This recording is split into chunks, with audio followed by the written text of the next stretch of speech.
demiş olum, ne sen duymuş ol. Bir kimse bilmesin seni sevmişim. Hiç gören olmayıp neçe kere yol. Kapının ağzından gizli geçmişim. Penceren ışıklı olan da gece, küçenin başında dayanmışam ben. Bir kölge terpense yüreğimdece, seni sanıp nece aldanmışam ben. Bir adım yakınsan bir ömür uzak. Bu nece taledir sen yazıya bak. Seni sevdiğimi bilmedin hiç vakt. Gözlerim danıştı, dilim sustu bak. Elim çatmadı ki talihim uzak.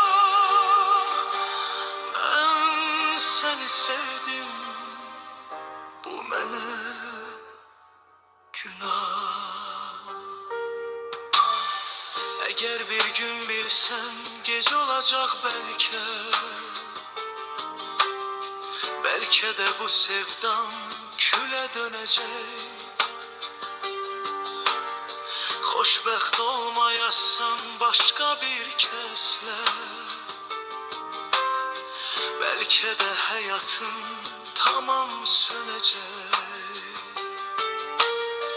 Penceren ışıklı olan da gece, küçenin başında dayanmışam ben. Bir kölge terpense yüreğimdece,